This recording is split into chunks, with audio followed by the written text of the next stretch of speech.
Hey everybody, this is Sky, and when I want to know what's going on in the wonderful world of sports, I tune to Sports World Radio.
Hey, this is EAJ Man from Autopsy Live and the Skype Pirates. When I want to make it look like I give a shit about sports, I tune into Sports World Radio with Jeff Escow. Jeff Doing my time. Doing my time. Got myself a problem. from San Diego. It's Sports World Radio. You've never heard a sports show like this. Oh, no, you haven't. Oh, blow me. You got it. Holy fucking shit. What the hell is your major malfunction? Can't believe that goddamn son of a bitch did that fucking crap. Don't give me any of your shit. Right? Yeah, that's right. Those are your hosts, Jeff Askow and Sean Mann. Remember, those who can't play sports, talk about it. These two tell it like it is. Tune into Sports World Radio for the fastest hour of sports of your life. So here they are, the douchebags of sports themselves, Jeff Askow and Sean Mann. Hey, what's up, everybody, and welcome to Sports World Radio. Glad everybody could be with us today. We got a jam-packed show for you guys. We had so much crap yesterday, we didn't even get to it all, so we're going to talk about some of the stuff we didn't get to yesterday. We're going to talk about that today. This show is jam-packed. Coming in the second hour of the show today, like he does each and every Tuesday.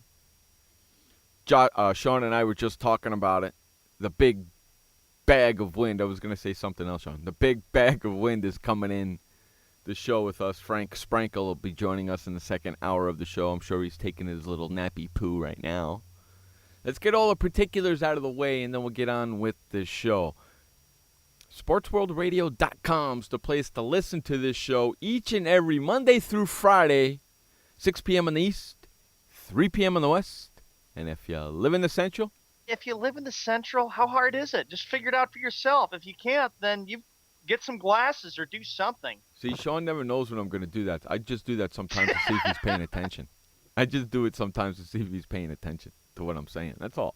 Just to see if he's listening. Sometimes he walks away and go gets a drink, and I'm sitting here doing my spiel. You know, some days I do it to him, some days I don't. He never knows when I'm going to. Right? You never know when I'm going to do it to you, right? Right. Facebook.com/SportsWorldRadio.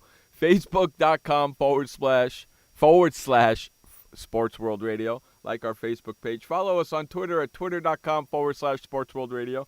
That's Twitter.com/SportsWorldRadio.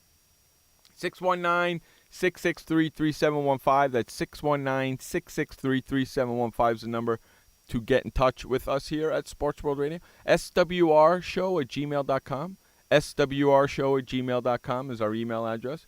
Our Skype handle, Sports World Radio Show. If you got Skype and you want to call in and ask us a question, Sports World Radio Show. That's how you can get in touch with us on Skype. Don't forget, if you're hanging out on SportsWorldRadio.com, there's a donate button there, a tab right there. Click the donate tab, donate to Sports World Radio, and help doing what we like to do best, which is entertain you sports-wise and, of course, otherwise here at Sports World Radio. We like to have lots of fun here at Sports World Radio, not just with sports talk, but generally sports talk, but we get into other things as well. Like next Monday, Nicholas will be on the show. I'm sure we'll talk about some cooking. See? So it's not just sports. So donate and help us keep us doing what we like to do, and that's entertain you guys here on Sports World Radio. Donate button on SportsWorldRadio.com. Now, with all the particulars out of the way, you heard him a little while ago. Let's bring him back. Sean Mann, the update man. What's going on there, buddy? I'm doing good, Jeff. Welcome, everybody, to February 24th, 2015. The weather right now is cloudy, and it feels like a sense of rain is coming in. 6:07 p.m. on the East Coast, which makes it 3:07 p.m. on the West. How are you, Jeff? And I know the weather has to be beautiful in sunny San Diego. I know. Let me look out the window. Ow! Yeah, it's bright out there. Ouch. Yeah, it's really bright out there, and with my eye infection, it's not helping me too much. Oh, that's annoying and agitating. Yeah, the sun don't help me too much, so I have to stay indoors now. I can't go outside anymore. I have to stay in until my eye infection goes away. But you know what? It doesn't matter. It ain't stopped me from doing Sports World Radio. And besides, we have to work. It is a That's sports right. show. I'm That's playing hurt, kids, but I'm playing. Hey, let me ask you a question really quick before we get started. Yeah. You've watched ESPN the last couple of days, or at least yesterday, or at least today, correct? Yeah, I have. Did you see the segment with the Jimmy Kimmel and Kobe Bryant thing? No, I did not. Oh, my Lord. He showed a video of the Lakers couple of the young kids, they won a game. They lost 7 in a row, and they finally beat the Celtics, and they won a game. Remember that game that the Lakers just beat you at, the Celtics at? Yes, I remember. Okay, during It was an a interview, 7-point win. the Laker guys went a little nuts. So Kobe was on Jimmy Kimmel the other night, and he asked him about that. And Kobe didn't say a freaking word. He looked really pissed off that they were excited as all hell that they won a game after losing 7. They were acting like kids and not professionals. It was freaking hilarious. I saw it again today, and I was freaking laughing my ass off. If you haven't seen it, try and find it. It's hysterical. Makes sense with Kobe Bryant. Yeah, He's it's just hysterical. fed up because, of course, he has been injured the last few years. He has another injury that he has to deal with this year, Jeff. And now he looks at his team looking like children, all happy because we won a game. We ended a 7-game Yeah, losing the streak. interview was going on with Jeremy Lin, okay? He was being interviewed, and 3 guys came in and photobombed him and were acting like kids, acting like 2-year-olds and stuff. It was pretty bad. And Jimmy showed him the interview and showed him that on tape, and they come back, and you should see Kobe's face was just stern and all pissed off. And Jimmy is laughing his ass off. Laughing his ass off. And Jimmy turns around and he goes, When I saw that, I was thinking of you. And he was just laughing. And Kobe was just with the stern, pissed off look, did not say a word. I can't believe I'm saying this, though, too, even though, yeah, I did watch the ending of the game. It was on NBA TV between Boston and L.A. I can't believe I'm saying this. Boston, the Celtics, as bad as they are, may actually have a chance to make it in the Eastern Conference. Let me ask you a question. Because the East is so bad. Let me ask you a question. Okay, seriously, you're a Boston Celtic fan. I know that. You live and die with the Celtics during the NBA season. I understand that. Yep. I take that with you for the good or for the bad. It doesn't matter. I know that about you. Would you rather them not make the playoffs and get a lottery pick, or would you rather make the playoffs? I would say not make the playoffs and get a good draft pick because they need more than that. They need a draft pick and they need some other big men and maybe a point guard. Right. So they need not to make the playoffs in your eyes, correct? Yeah, lose the rest of your games, don't make the playoffs, and go after a good draft pick, and maybe look and see what the free agent market is like. Because I know Celtic fans have not been very thrilled with Danny Ainge, and that's why when we did our NBA elimination pick, I took them off very first because I thought Celtics won't go anywhere because they don't have the talent. In other words, be like the Knicks. Yes, like the Knicks. In other words, be like the Knicks. I mean, they Of course, only have 11 more wins than the Knicks. I mean, come on. That's what you want, Jeff. You want to make sure that the Knicks eventually lose the rest of their games, which is likely to happen since they're 10-45, and then go out and get the best NBA draft pick, get the number 1 lottery pick. How great is that? The New York Knicks are the worst team in the NBA. How awesome is that? And you called it before the season began. You said, look, it's going to be a rebuilding process. I know it. I know the Knicks aren't expected to be very good.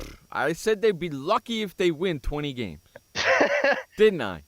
Season's halfway over with. This is the last week of February. Okay, you know what? And then we got the whole month of March, and we only have a few weeks in April, then the NBA playoffs begin. You know what? The season's a little more than halfway over, correct? Yeah. The Knicks are halfway to 20 wins. They got 10.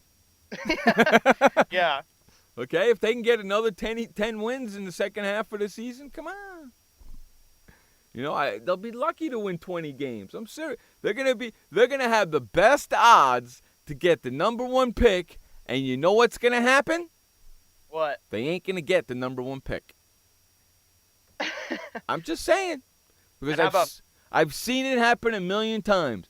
The team that's supposed to get the number 1 pick and has the most balls in there to get the number 1 pick doesn't get the number 1 pick, do they? No. And how about Phil Jackson ripping his team yesterday? Or actually after the we talked about that yesterday, and he should have never ripped his team. He's the one who's put that team together.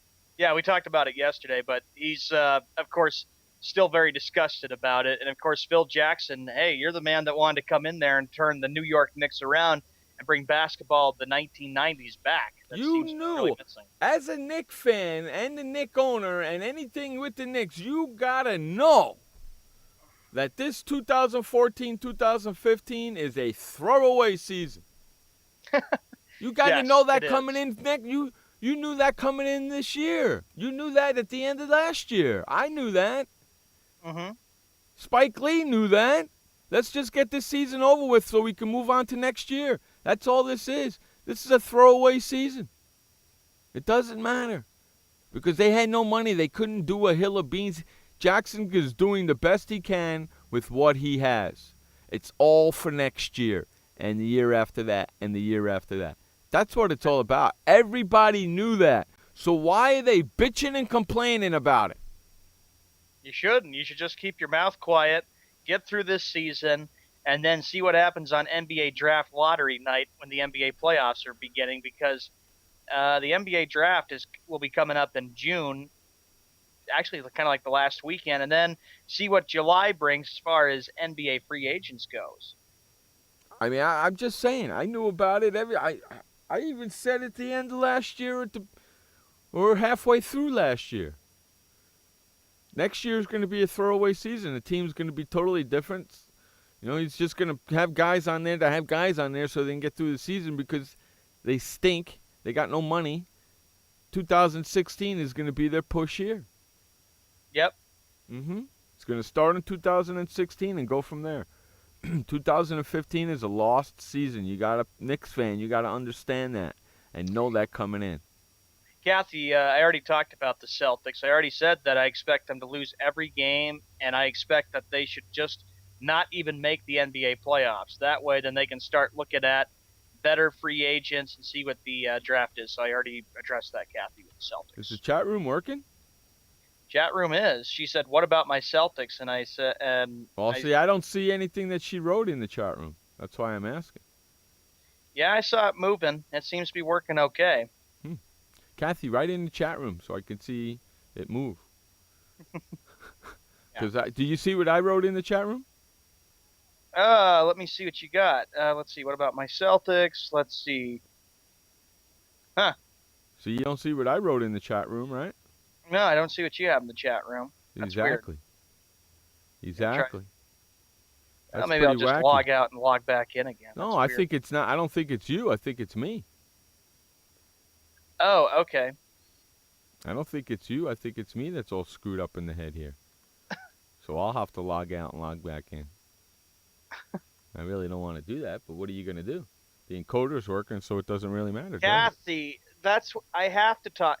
Even as an honest Celtic fan, I have to talk about them that way because they do not have the pieces or the talent. I think I even predicted and believed that they weren't going to have a good year because they're not there yet. Danny Ainge, you have to remember, is the one that's doing the rebuilding process. I have to give the good news as well as the bad news. That's why I had to take them off on NBA elimination back in November of last year. So I have to do that and say that they are not going to be good. And I just say that they need to lose the rest of their games, and then they'll be back and hopefully be a better team for 2015 and 2016. That's the whole perspective of it, Kathy. See, I see Josh, what Josh wrote. Did you see what Josh just wrote?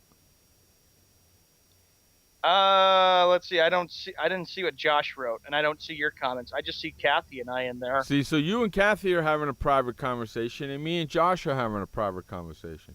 And we're not seeing what each other is writing. How weird is that? Weird. The chat room is weird today, ain't it?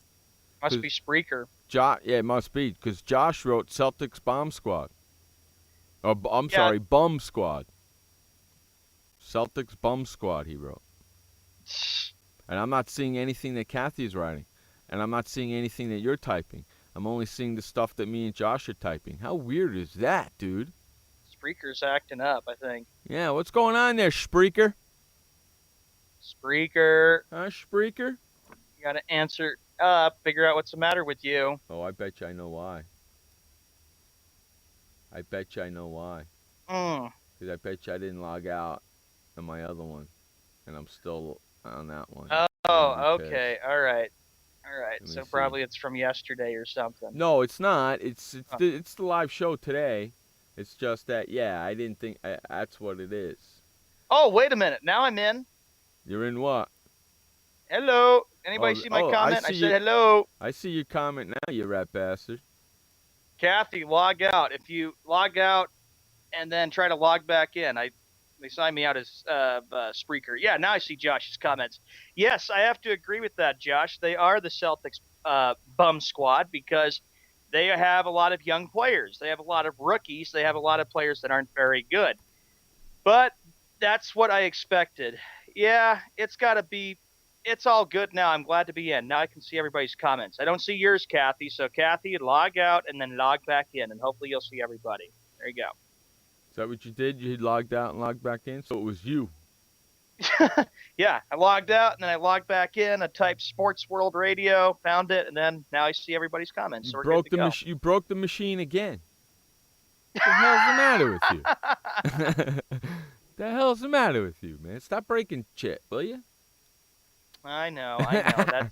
Okay, so yesterday, at the end of yesterday's show, I teased everybody on what we were going to talk about today, correct? Yes, and you had a very good ending to the show because you gave us something to think about overnight. Yeah, exactly. And did you do any research on the subject? I didn't do any research, but I've heard a lot about how the Chargers and who is it? The Chargers and the Raiders. Chargers and the Raiders might be sharing a stadium in what? L.A. How crazy? No, actually not in L.A. Actually in Carson. Oh. It's not. Yeah, it's not actually L.A. It's Carson City. You were asking how crazy would that be? How nuts is that? I'll answer that, and I'll say that would be a death blow to San Diego and a death blow to Oakland. You got two teams, both of them in the AFC West. Okay? Actually, if this comes to fruition, one of them is moving out of the AFC West.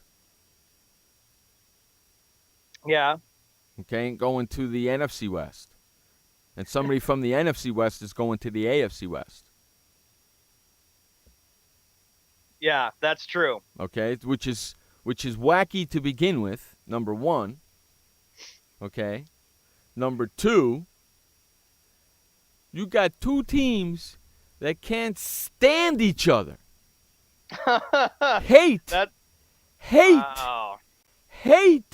each other. And you're going to have them share a stadium? And actually, that is really crazy. And actually, Roger Goodell, please don't do this. And actually have two teams move? Not just one, but two teams move into one stadium? What are you kidding me? I don't agree with it at all. I'd say keep the Chargers in San Diego and keep the Raiders in Oakland. This just doesn't make sense. Oh, Raiders dude. Chargers have been rivals going all the way back to the AFL days. Dude, the uproaring here in San Diego, Ooh. the fans are pissed. I bet you're one of them, Jeff. Stunned and shocked and saying, wow, I've lived here in San Diego for a long time, since 1986. And you're probably thinking, how could this be possible? Who would have ever thought? I don't blame Charger fans. I'm pretty sure the mood in Oakland is just the same way. And then when the two teams go up against each other, oh, boy. The San Diego fans are pissed off, man. Pissed. The news has been covering it like crazy. Do you know? Okay, when that first broke, okay, the mayor of San Diego went on all the news channels, okay, and started giving his spiel, okay, the next day. So 2 days after it broke on ESPN and all the reports, the next day, the day after, the mayor's on TV all here in San Diego doing what he needs to do. The day after that, the mayor and the owner, Dean Spano, the San Diego Chargers, had a meeting. Coinky dinky? I think not. It's crazy what the future of NFL teams. The mayor of San Diego had a meeting already with the owner of the San Diego. Didn't waste 2 days after it broke. Those two had a meeting. He didn't waste no time. He don't want the Chargers to leave. I hate to tell you this. The Chargers really don't want to go anywhere, but they have to force San Diego's hand. I understand what they're doing, because think about this. Just think about this. No other team in the NFL can leave their stadium anytime they want. This has been going on for 16 years. 16 years. Every year the Chargers say we're going to stay another year. We're going to stay another year. We're going to stay giving San Diego the chance to come up with the stadium issues. Now, now listen to me. Mm-hmm. I don't live in the San Diego proper, so I don't get to vote on it, which I'm okay with. But Dean Spanos wants the taxpayers to pay for the new stadium. Personally, Dean Spanos, if you want a new stadium in San Diego, you got the money, build it yourself. And then you own it. And then everything comes to you. If you want the taxpayers to own it, the city of San Diego is going to own it, and you're going to have to pay them to play in it. Does that make any sense? It doesn't make any sense. I don't like the move. I'd say keep both teams there forever. Keep the Raiders in Oakland, because I will tell you, Jeff, when the Raiders moved from Oakland to L.A., which was 1982, I did some research on this. A lot of Raider fans from Oakland were pretty disgusted about this, and I would not blame them again if the NFL and if the Oakland Raiders decide to go through with this and move out of Oakland, because they've been through that once. They moved to Oakland to L.A. Then after 1995 season, they moved back from L.A. to Oakland. And then you've got the Chargers, who have been in San Diego for a long, long time. And I know it just has to make you sick every year, Jeff, having to hear it year after year after year. We're going to keep the team in San Diego. We're going to continue to keep the team in San Diego. Yeah, it gets tired and it gets boring and it's kind of ridiculous. I mean, just think about it. It is. Just kind of think about it, okay? Mm-hmm. Just kind of think about it. San Diego is the only team that they have to let the city know that they're going to stay in their stadium for another year, because the Chargers don't own the stadium. The city of San Diego owns the stadium. The Chargers pay the city of San Diego to play in the stadium. Yeah. You know all the parking money and all that? You know where all the parking money goes to? It gets split between the city of San Diego and the Chargers. Spanos don't get all that money like all the other owners do. You know the concession money? Yeah. All gets split between San Diego and the Chargers. Spanos is not like all the other owners where all the owners get all the money. Hey, I got an idea, Spanos. Build your own goddamn stadium. Buy the land, build yourself, and guess what's going to happen? You're going to get all the money.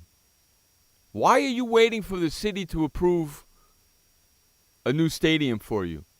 Tell the city of San Diego you'll build it yourself. Just give us the land. We'll build it ourselves. How about that, city of San Diego? Give us the land, and we'll build it ourselves. Here's the thing, though. They want to put it right by Petco decides Park. To go through with this, I would say, I even said this in the chat room. I said, I guess it's better than having to deal with the team playing in London, England, because we talked about how the NFL is considering maybe putting a team in London. But Josh said, I'll take one London than 4 California teams. Well, there's 4 California teams now. Yeah. Okay. There's one up in San Francisco, right? There's 3, correct? San Francisco, Oakland, and San Diego. There's 3 right now. Okay? There's 3 right now. I hate to tell you, if this move happens, guess what? There's still going to be 3. Neither of them are leaving the state of California. They're just moving together. That's all that is. They're not leaving the state. They're staying in the damn state. So there's still going to be 3 teams. But the competition between both teams is the biggest factor of this whole ordeal. What blew my mind is these two teams hate the hell out of each other. How the hell are they going to share a stadium? And think about all the parking and the concession stands and the fact that the fans dislike each other because, Jeff, I know that when the Raiders have gone to San Diego, there are people that camp outside of the Jack Murphy Stadium. And they wait for the games to begin between Oakland and San Diego. Or when San Diego goes up to Oakland, you got people camping out in RVs and sleeping there or in tents just waiting to get in and have their big tailgate party. No, hey, Josh, from what I know, if the Chargers and the Raiders move up and share a stadium, the Rams will not be going to L.A. They wouldn't put a third team in L.A. My thing would that be, would though, not why? happen. Here's the thing. Here's what my proposal would be, Jeff. Keep San Diego in San Diego. Keep Oakland in Oakland. And maybe put St. Louis Rams back in L.A. because they were the L.A. Rams for a very long time. Well, that's fine with me. I would be fine with that whole proposal. I'm fine with that. I have no problem with that. Because St. Louis, remember, and some of the stories I was telling you about, Jeff, that I got from Josh, and I even picked up too, St. Louis is not what I would say is the big NFL football town. Their whole sport is baseball. They want the Cardinals more than they want the St. Louis Rams. Sure. No. That's a baseball town. That's a major baseball town. The Chargers, they've been in San Diego since the Dan Fouts days. Mm-hmm. And the Raiders, they go back to Oakland since Al Davis bought the team in the 60s.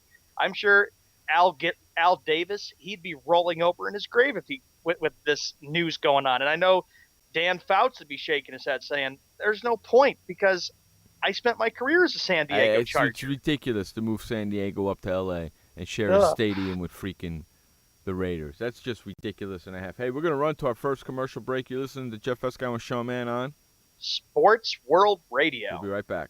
This message brought to you by FEMA. Stay fire safe this winter.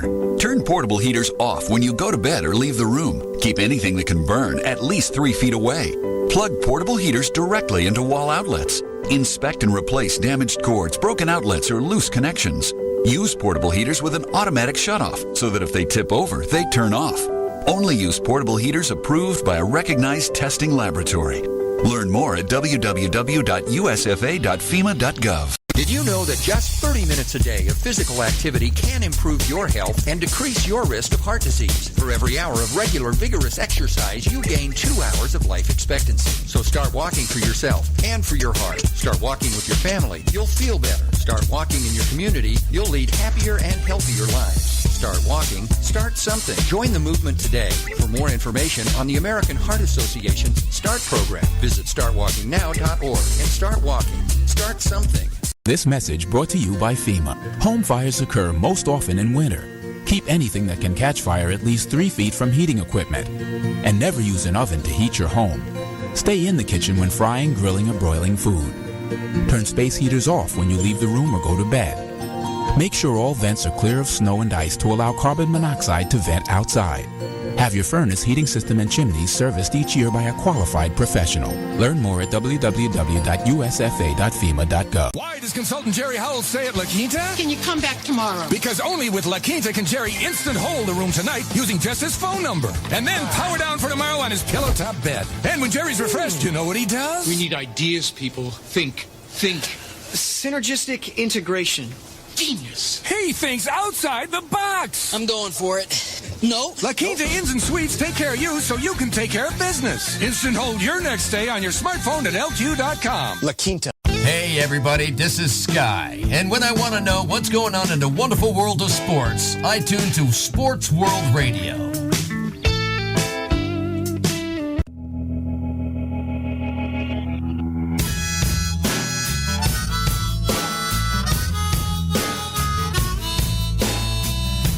All right, welcome back to Sports World Radio. Jeff Escott, Sean Mann, bringing you the fastest 2 hours of sports talk each and every Monday through Friday, right here on SportsWorldRadio.com. 6 p.m. on the East, 3 p.m. on the West, and if you live in the Central.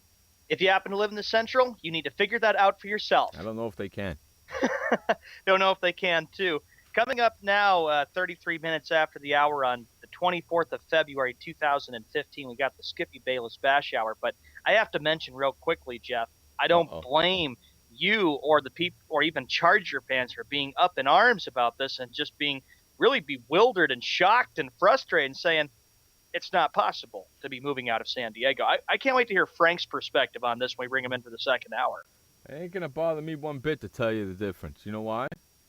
You are the big New York Giant fan. You follow the Giants more than the Chargers, though. Okay, but not only that, if they move, I'll definitely get to see all their games. They won't be blacked out down here no more if they don't sell out.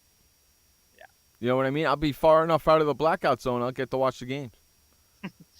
Skippy Bayless Bash Hour. Here's what Skippy Bayless said. He said that my New England Patriots are better than the 1985 Chicago Bears.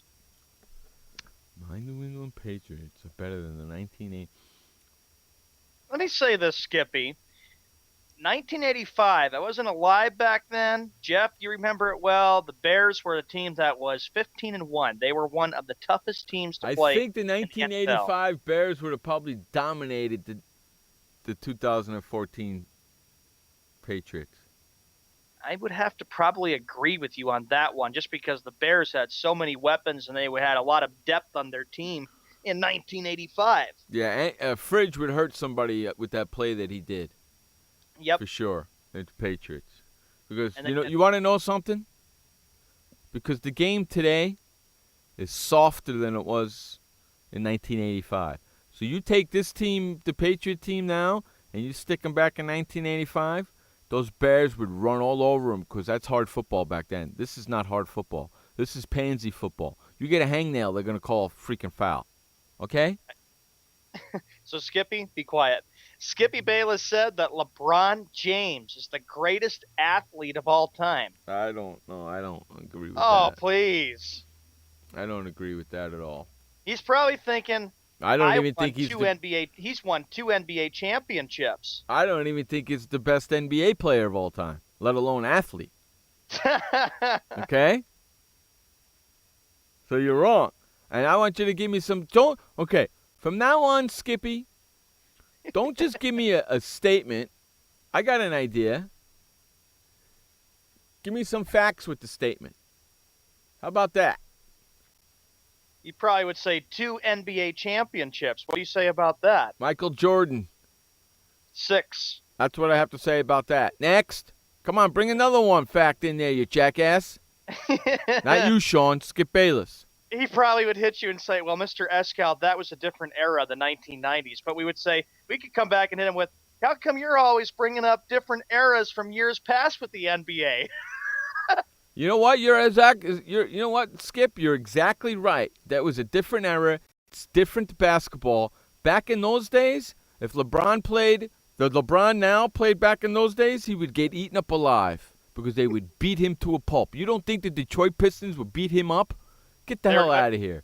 That's why they were called the Bad Boys of Exactly. Detroit. So don't give me none of your crap, Skippy.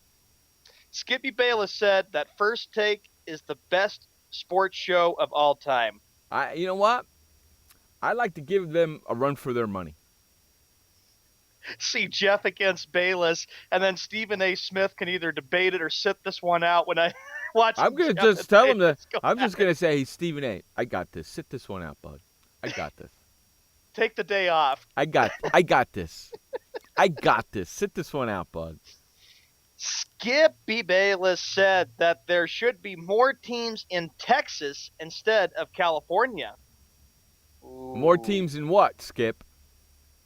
I wonder if he's talking NFL. Maybe there should be more, like a team in San Antonio. What sport are you talking about? You make a blanket statement like that, nobody knows what the hell you're talking about, you jackass. I don't know. He's probably thinking smart. NFL or something since this whole situation with the Chargers and the Raiders is happening. I thought you were supposed to be smart, you jackass.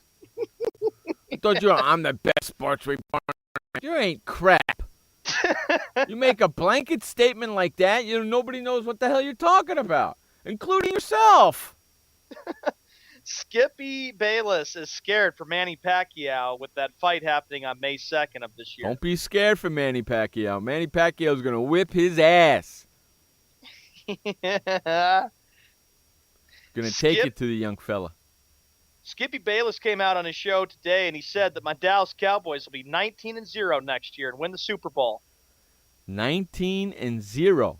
Is that like a Joe Namath guarantee there, Skippy? So you're going to say that the Cowboys will go 19-0 and win the Super Bowl?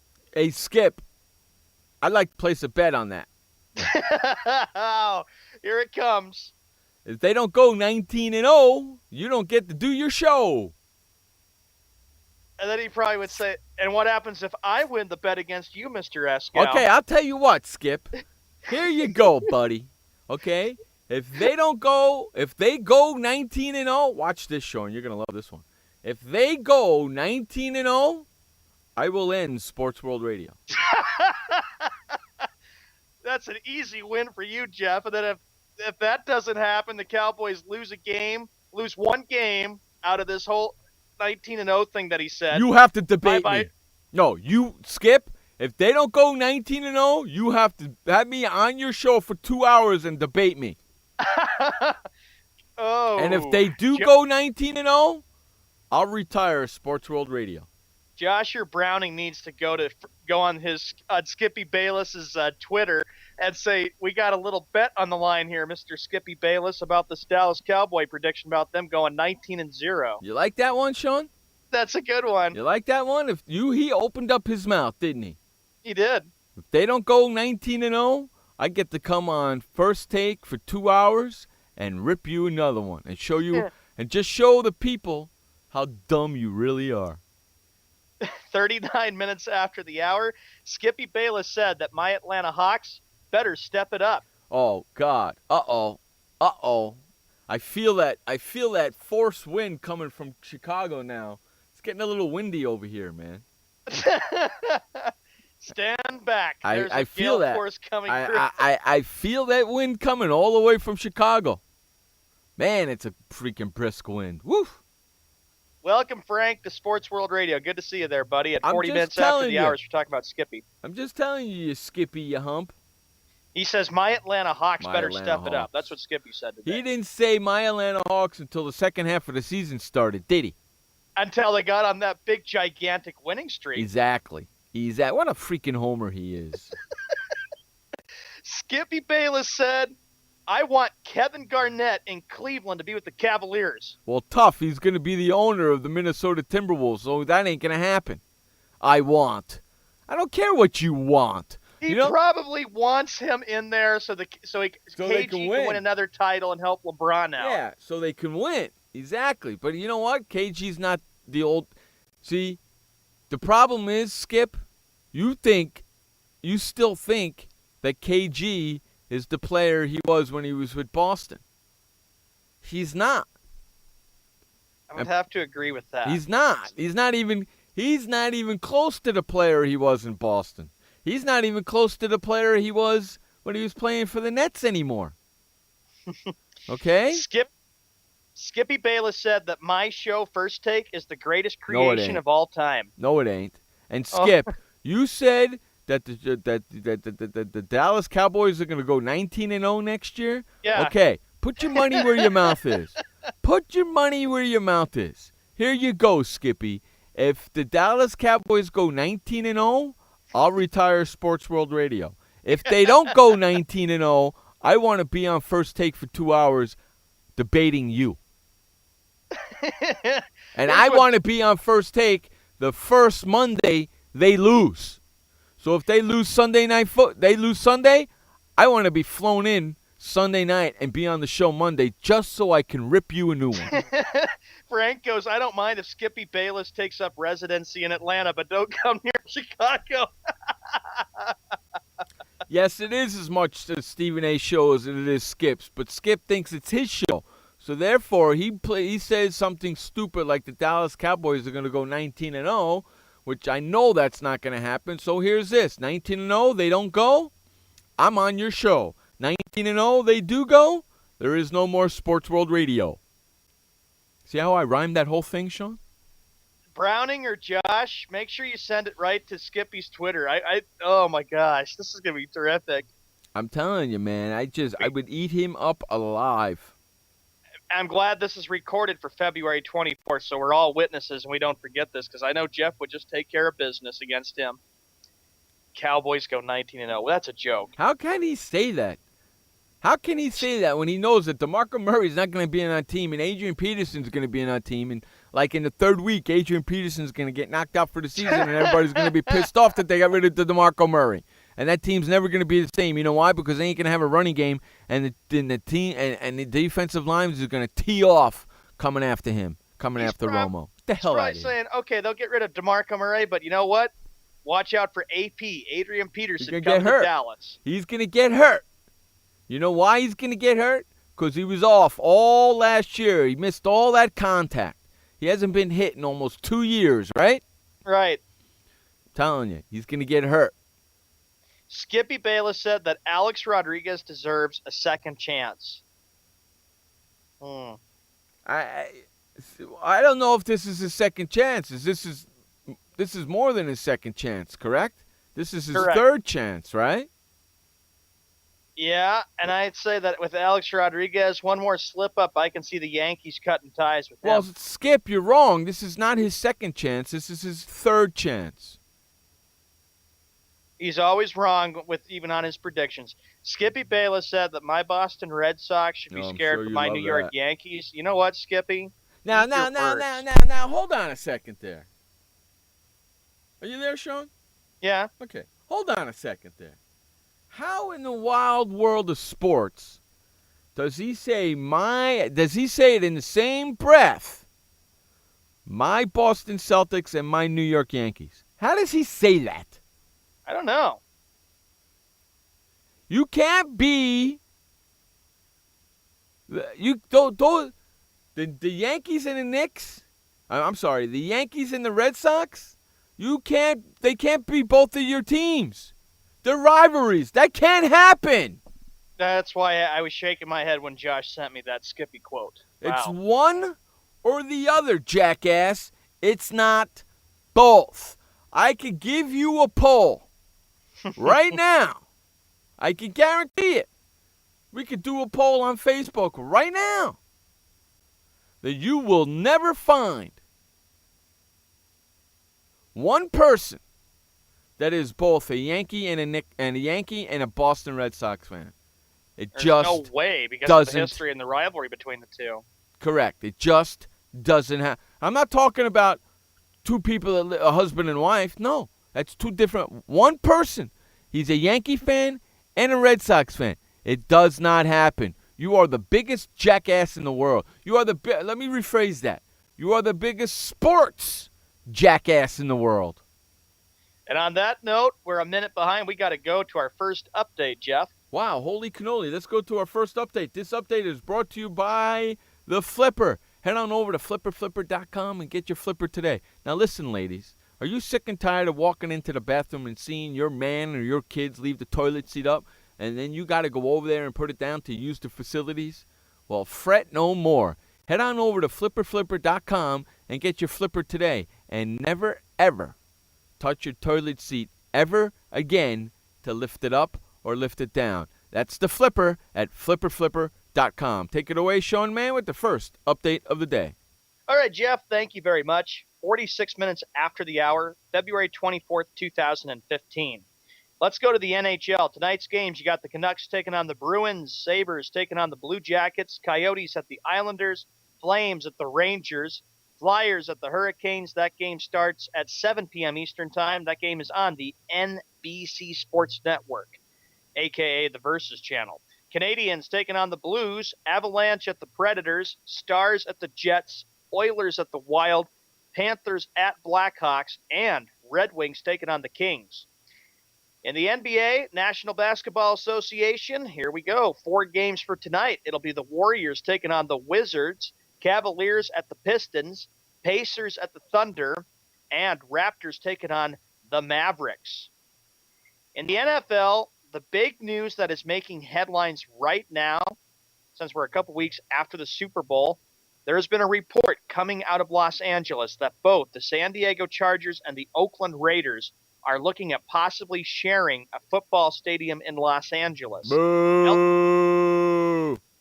LA is looking at getting themselves a football team for the first time since the 1995 season when the Raiders played their last season in LA. The big question we all have to ask ourselves, will LA want to support a football team? Because we've known all along how that has fell through from years past. This update is brought to you by The Flipper at flipperflipper.com. We're going to run a commercial break. When we come back, more Skippy quotes. And coming up at the top of the hour, Frank Sprankle, the big wind himself, coming on for his sports perspective for his second hour. I had PTSD.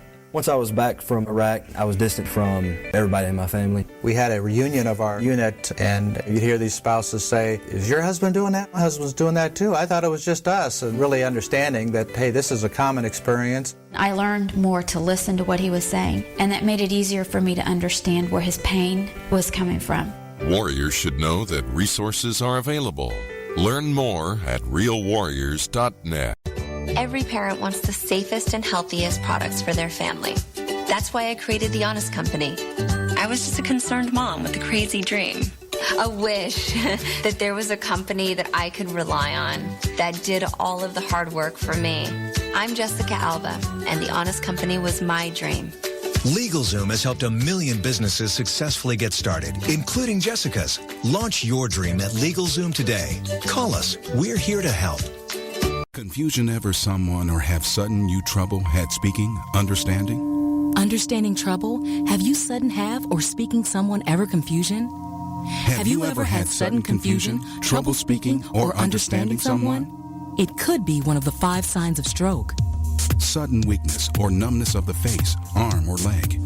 Sudden trouble with vision in one or both eyes. Suddenly having trouble walking or difficulty with balance.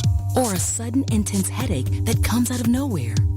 If you or someone you know has any of these symptoms, don't wait. Call 911 immediately. You could make a difference in someone's life, someone you love, maybe even your own. It's late until, wait, don't too.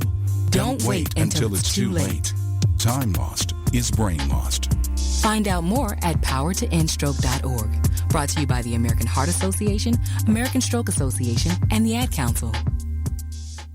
Hey everybody, this is Sky, and when I want to know what's going on in the wonderful world of sports, I tune to Sports World Radio.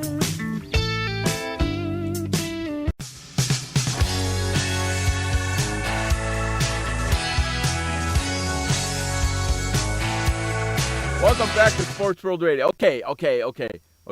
Listen, I'm sorry. Jeff Escal, Sean Mann, SportsWorldRadio.com. Yeah, I'm sorry. I didn't do it, Laura, Shaba. It wasn't my fault. Okay? I'm the guilty party. You Exactly. can put the guilt part on me. Hey, Laura, if you want to call in and bust his chops, go right ahead. Because he's the one that did it. I was busting his chops when we were on hold. I said, do you see what Laura said in the chat room? You put the wrong link in for the show. Here's the thing. It was leftover champagne from the Super Bowl. I think you're becoming an alcoholic on us. We got to stop That's what this. he was saying during commercial break. Good grief. We got to stop this kid from drinking. He puts yesterday's link on Facebook and invites everybody to the show. No wonder why. No, Josh, don't rip me. I don't need to be ripped. No Laura, one- no, don't call in, Laura. Sean, no wonder why I couldn't freaking see what Kathy was saying.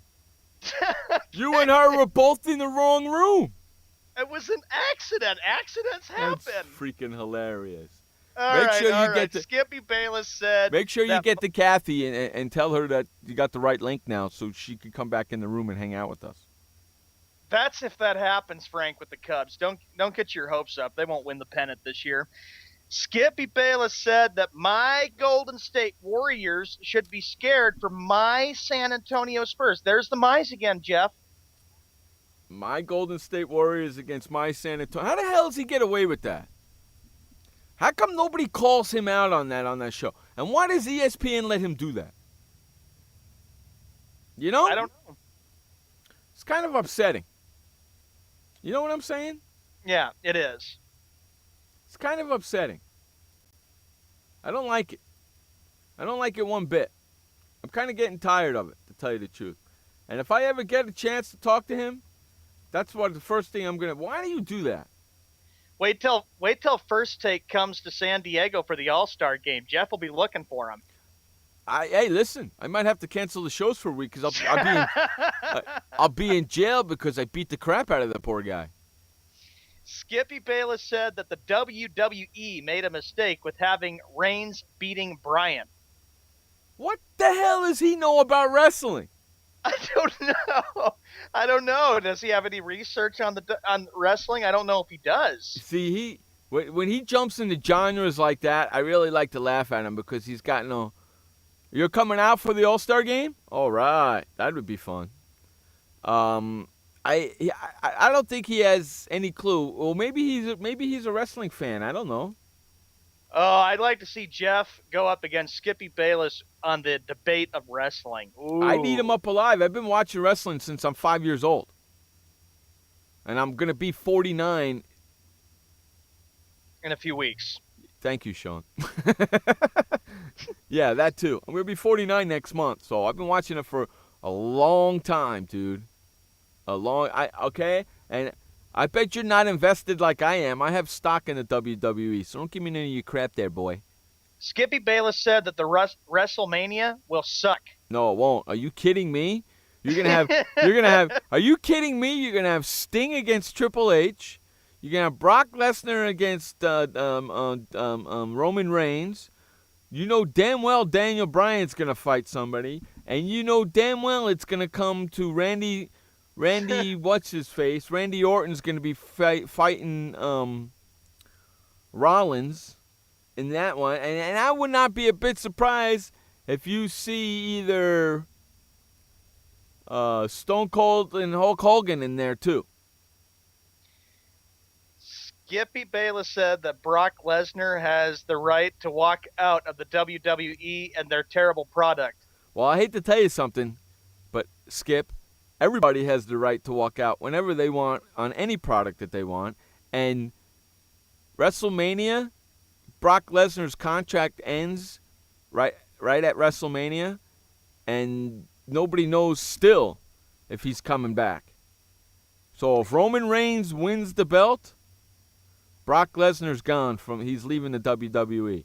If Brock Lesnar wins the belt, he's staying, obviously. 55 minutes after the hour, here's the next Skippy quote. Skippy Bayless, who says that San Diego is not a good baseball town and just not a good place. Here's what he added. He said that both Qualcomm Stadium and Petco Park should be torn down. You're a freaking idiot, dude. I agree with you. Been to Qualcomm Stadium and Petco Park. I liked it. I know. I agree with him. Qualcomm's got to go down. No doubt about it. No doubt. Petco, no freaking way. So when he makes a statement like that, the first thing I turn around to him and say, have you ever been to Petco Park? That's what you'll probably say to him when First Take comes here. That's the first question I would ask him. Have you ever been to Petco Park? To San Diego because he's going to All-Star game. No, because he's going to be in Petco Park. When he makes a blanket statement like that, I'd like to turn around to him. I wish Stephen A. or Carrie would turn around to him and say, have you ever been to Petco Park? And if he says no, you can't make a statement like that if you've never been there. Skippy Bayless said that Jerry Jones should reconsider having WrestleMania at the Jerry World. Shut up. Jerry's only doing it for the money. That's all that matters to him. And if you don't know that by now, then you're just a moron as well.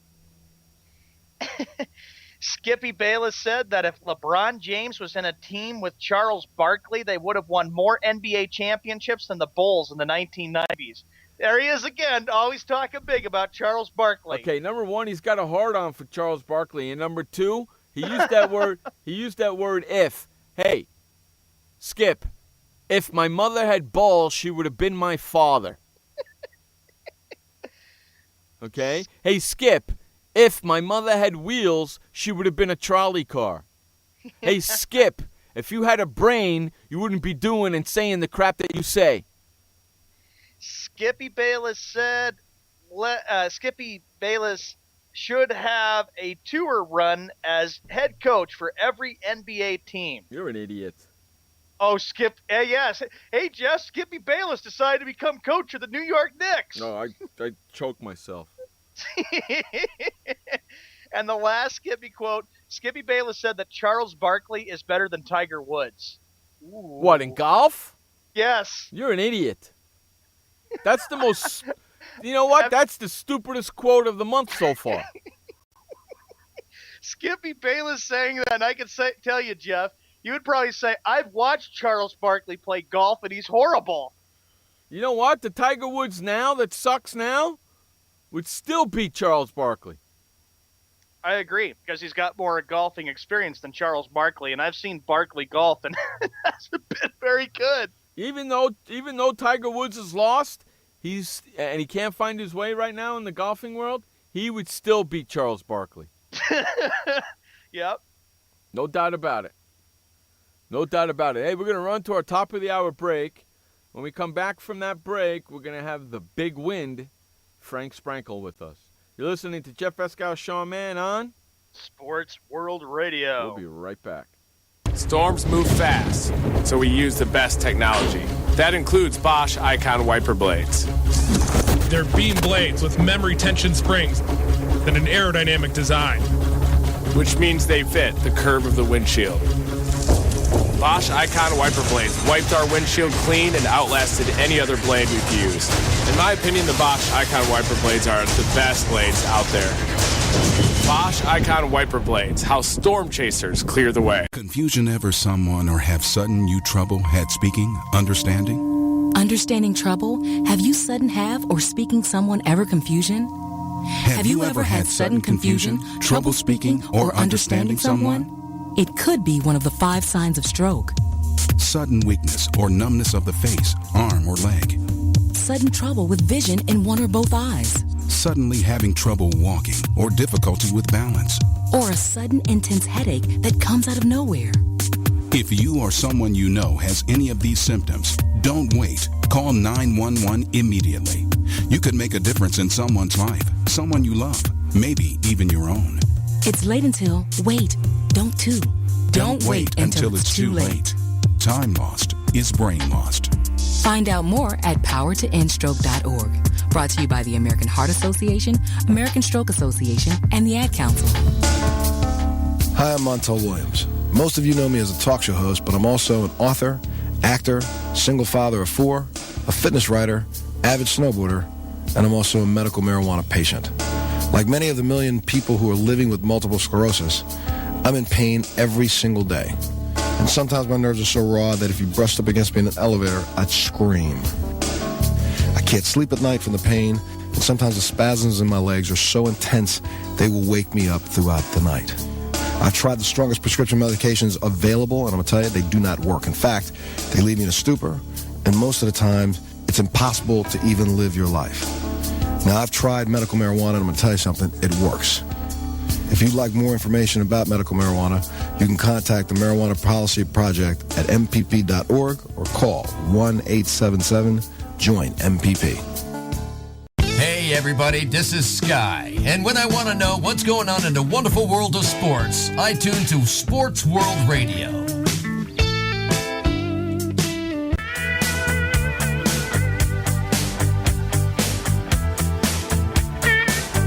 All right, welcome back to Sports World Radio. Jeff Escow, Sean Mann, and now joining us like he does each and every Tuesday and Thursday in the second hour of the show, our good friend, the Big Wind himself, Frank Sprankle. What's up, buddy? Hey, I'm just stepping off Gale Force 1 now. I gotta tell you what, it's great to be back, guys. And I gotta tell you, there's nothing but the immaturity of this show that I love the most. I mean, aren't you gonna understand? Isn't this show mainly to apply to the immature folk? Pretty much, yeah. Frank, welcome to Sports World Radio, the second hour. This is, of course, your segment, but I have something I want to ask you about. I mentioned your name when you were kind of resting, getting ready for the show. Jeff and I talked about this the first hour. Was it resting in peace? San Diego, Oakland, L.A. Is it possible that we see both of those two teams moving to Los Angeles and sharing a stadium? You may see what? How can it work having two teams from one conference? Well, they're Exactly. That's what I don't understand. How can you have two teams from, in this case, the AFC or the NFC? It just wouldn't work from the standpoint of television. How are you gonna work around the broadcast arrangements if you have the Raiders at home and the Chargers on the road, and they're both playing Sunday afternoon or Sunday morning on CBS? It just cannot work. Well, what they're going to do, Frank. It cannot work, guys. Well, Frank, what they're going to do is they're going to move one team to the AFC West, and they're going to take a team from the AFC West and move it to the AFC and move it to the. I'm sorry, they're going to take a team from the AFC West, which is either San Diego or the Chargers, one of those two teams, and they're going to move them to the NFC West, and they're going to take one of the NFC West teams and move them to the AFC West. That doesn't make any sense, because aren't we taking away from tradition here, from AFL roots? Yes. I don't. Yes, and not only that. Not only that, Frank. How do you put two teams in one stadium that hate each other? Yeah, I don't see the Giants and the Jets hating each other besides their fan base. Well, the Giants and the Jets hardly ever play against each other. They're one's in the AFC, one's in the NFC. They hardly. There's always that rivalry between the fan base. They play each other every year in the preseason, and Nicholas and I were debating this. Let me ask you this. But it's not the same. It's not the same because the Chargers play the Raiders twice a year during the season. Okay, let me ask you this about the NFL regular season. Should there be that one designated week? I'm not talking about week 17 where it's division opponent versus division opponent. But should maybe there be that one special week around week 15, week 16, in which you have that special non-divisional rival? Like, you're from New York, Jeff. What about the Jets playing the Giants every year in the regular season? Or the Eagles playing the Steelers, the Cowboys playing the Texans? You know where I'm getting at. No, I know where you're getting at. Right, rival week. Yeah, I don't like this. Is a bad idea from day one. NFL goes through with this. This is just not right, because LA, they play twice a year. Place is jam-packed with cars, people camping out in Los Angeles. And then, of course, this huge thing about where they're going to put this new stadium. Remember, we've talked about from previous shows about how they've talked about how LA is working really hard to put a new stadium. But my biggest question, Jeff and Frank, can the city of Los Angeles support a team? Because I mentioned in the first update, Frank, look what's happened in years past when the Raiders moved to LA and they were there from 1982 to 1995. The Rams were in there. Yeah. Would it work? Okay, but let me ask you this. Didn't the Raiders, even in all of those years played in Los Angeles, when they were pretty good during the 1980s, case in point 1983, they won the Super Bowl that season, they had trouble selling out their games in the LA Coliseum. The Rams had trouble selling out games in the LA Coliseum. That's because that thing is so damn huge, man. I know. That's actually where the first two... Well, here's another proposal, too. All right, if you're not going to build a new stadium, I have seen proposals of the LA Coliseum going under a Soldier Field project in which you build a new stadium from inside. Obviously, I'm in the Soldier Field. You have the colonnades on the outside. What happened there before the 2003 season was built in 2002 and 2003. You had a new stadium built inside the colonnades. Inside the historic structure of the LA Coliseum, there is a way you could build a new stadium kind of like what Soldier Field went through more than a decade ago. Yeah, but see, I believe that the Chargers really want to stay here in San Diego. Hey, Spanos, I got an idea. Instead of waiting for the city of San Diego to build you a stadium, build it your freaking self.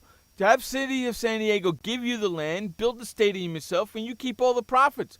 The way right now is you're renting freaking Qualcomm from them. You're not making crap. Let me ask you this question. Sure, go ahead. Let's say the Chargers. I'm going to ask Jeff this. Well, Sean, Jeff would know more about this than you do. That he lives in San Diego. Let me ask you this, Jeff. Well, thank you. Dude, I'm not going to dance or anything like that. Hey, I would like to see you do a jig, Frank. Get to your question, bud. What is that? Okay, Jeff, let me ask you this. My opinion is I don't think people in San Diego would drive north up I-5 120 miles to see the Chargers in Los Angeles. Is that a correct statement on my behalf? People don't want to drive 20 minutes down the 8 to go to a freaky game. You're going to get them to L.A.? Get the hell out of here. This is exactly why I mentioned at the first hour, Jeff and Frank, that this is going to be a death blow for people in San Diego and a death blow for people in Oakland, because I don't like this at all from day one. You know, this is a stupid idea. Chaba had a good point. Same Division II. That's like the Saints and Falcons sharing a stadium. Yeah. Josh, you had a good point. There would be a riot if the Bears had to share a stadium with the Fudge Packers. Okay, there's also one problem to the whole situation, okay, that everybody seems to be ignoring. First of all, the NFL owners have to approve this. Right, they have to approve the move of both teams. Correct. Not just one. The NFL majority ownership has to approve the move of both teams. And that's not going to happen. That's not going to happen. Wait a minute. Do you think, honestly, Mark Davis would approve the Chargers moving to Los Angeles as well? No. Frank, the way I figured this resolution out for L.A., I said this to Jeff. My proposal is this. Keep the Chargers in San Diego, keep the Raiders in Oakland, and put the Rams back in L.A. because St. Louis is not an NFL town. It's more of the baseball town. It's more about enjoying the St. Louis Cardinals than it is the St. Louis Rams. That's why I mentioned to Jeff in the first hour. Okay, what would your thoughts be about that? Hold on a second. Don't answer that. I'm looking at an article right now on the internet. It says, San Diego Mayor, Chargers owner meet to talk stadium plans. Okay? San Diego Mayor Kevin Faulkner and Chargers Chairman Dean Spanos met on Sunday and afterward announced that the Mayor's Advisory Committee will speed up its work and present a stadium plan to the team within 3 months that can keep it from moving to the L.A. area. My guess here is if you're going to look at both the Chargers and Raiders, the one team that is more than likely going to stay in their respective city. The Chargers. I'm going to say, yeah, you're right. I believe it is going to be the Chargers that are more than likely going to stay in San Diego. Right. Now, and more than likely, the Raiders are going to move to Los Angeles. Great. Now, with that being said, San Diego's already announced at the end of the football season last year, they've already announced that they're staying in San Diego for the 2016 season. So they're going to be here for the upcoming season. So they're not moving this year. They're playing in San Diego. Actually, you said the 2016 season. Wouldn't they be there for 2 seasons? This season, 2015, and then the season after that, 2016? I'm sorry. They announced that they're going to be there for the 2015 season. Put your headset back in, please. It's a huge decision for the NFL because hold on, then Sean. they have to decide what's the best approach, but I say it's better than having a team in London. Thank you.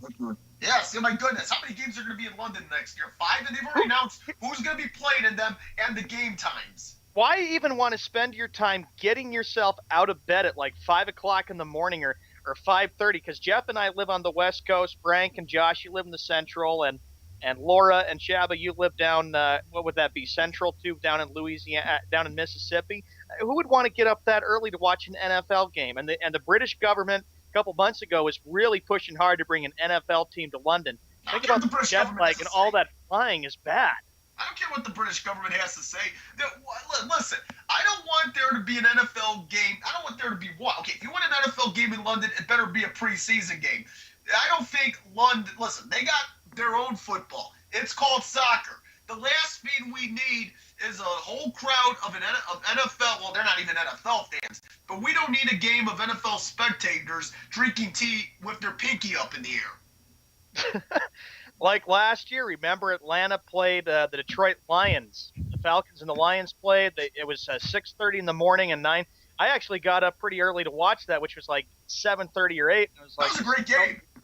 I was just like saying it's so weird to get up this early to watch. I know, Jeff, you said on the NFL Real Talk last year, heck with that. I'm not going to spend my time getting up early to watch that. Screw that crap, man. Are you kidding me? The 2 reasons why they're doing that, Sean, is 1, to accommodate London time, and 2, because of the United States, to give that game national TV exposure. Right. The hell with that, man. Dude, by the way, do I drink my Bud Light with my pinky in the air? Yes. No, I don't do. Man, you never seen me before drinking a beer. Drink with your pinky in the air? Well, yeah, I bet you do.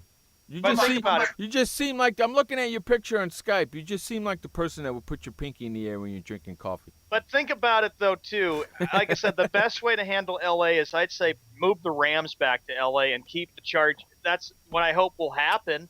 They do this, and they share a stadium in L.A. with the Raiders and the Chargers. You want to really know something? I feel the riots will just happen between the two teams. You want to really know something? I think that the San Diego Chargers made this announcement to force the city of San Diego's hand. That's what I really think. Because I hate to tell you something. It really wasn't a lot of pressure on anybody. They knew the Chargers were going to be here next year playing. Right. But now the Chargers made this decision. Now all of a sudden, Spanos had a meeting at Petco. Hey, Skip Bayless, suck my left one, okay? Because I'm about to read. Your left pinky? Yeah, my left pinky. I'm about to read a snippet from this article. The 1-hour meeting at the Padres Petco Park came after a surprise announcement last week that the Chargers and Oakland Raiders are planning a joint stadium in Carson, outside of L.A. if they failed to get a stadium home. They met at Petco Park, Skip Bayless. Oh, you can have meetings at Petco Park? No crap. See, you've never been there. You don't know what the hell you're talking about, you jackass. Here's the thing with having the Raiders and the Chargers sharing it. Of course, trying to find a good stadium to build, because L.A., of course, is trying to figure out where they can locate a new stadium. They can't play at that, the Memorial Coliseum in L.A., and then there was one in Pasadena. Yeah, go ahead, Frank. You can't even play in Pasadena. Listen, I don't think, does the NFL still have the blackout policy? I don't think they do anymore. Yes. I don't. Or maybe this year coming up they don't, but they did last year because the Chargers had a couple of games blacked out. And I know that during a commercial break, Jeff, you had mentioned to me too that it's possible that this happens, this proposal goes through. San Diego Chargers move, the Raiders move.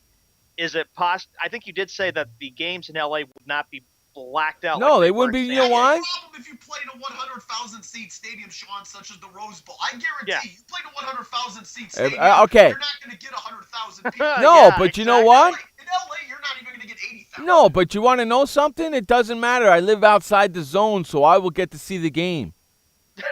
On that note, we can talk more about this. We have to run to a commercial break. You're listening to Jeff Escow, Showman, and Frank Sprankle on Sports World Radio. We'll be right back. This message brought to you by FEMA. Stay fire safe this winter.